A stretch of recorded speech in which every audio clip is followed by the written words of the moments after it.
उन्हीं में से चंद कबूतर ये कहने लगे कि अब कुछ नहीं हो सकता, अब हम सब के सब मारे जाएंगे।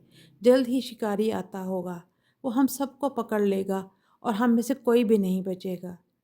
मगर बुजुर्ग कबूतर ने बहुत सुकून से जवाब दिया कि नहीं, अभी भी बहुत कुछ हो सकता है।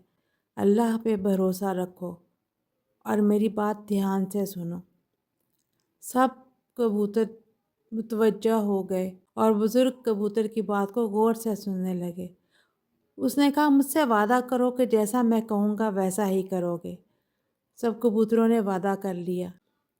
तब उस बुजुर्ग कबूतर ने कहा कि हम इस जाल में से निकल तो नहीं सकते, लेकिन हम इसे साथ लेके उड़ सकते हैं।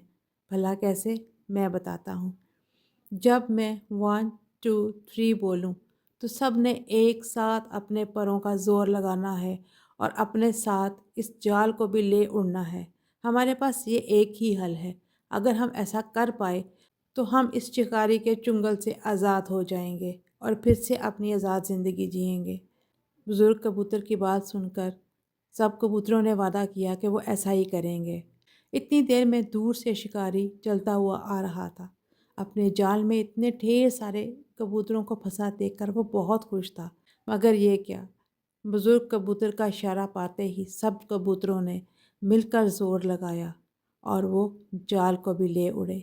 अब शिकारी के पास ना तो शिकार था, ना ही उसका जाल, बस अगर थे तो ज़मीन पर बिखरे हुए दाने। तो प्यारे बच्चों, आज की कहानी से हमने क्या सबक सीखा? आज हमने 2-3 नई बातें सीखी। पहली बात कि जैसे भी हालात हों, हमें मायूस नहीं होना।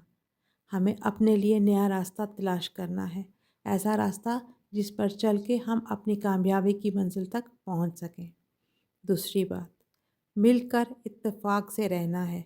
अगर वो कबूतर एक एक करके यहाँ से निकलना चाहते तो वो ना निकल पाते, लेकिन जब उन्होंने मिलकर एक साथ ज़ोर लगाया तो उनकी आपस की ताकत इतनी ज़्यादा बढ़ गई कि वो अपने साथ उस भारी जाल को भी ले उड़े।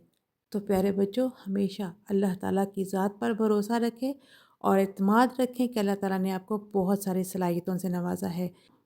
कभी मायूस नहीं होना, हिम्मत नहीं हारनी और हमेशा कामयाबी की राह का सफ़र जारी रखना है। वीडियो को लाइक करें, चैनल को सब्सक्राइब करें और इसे उनके साथ शेयर करना ना भूलें जिन्हें उर्दू मुश्किल लगती है।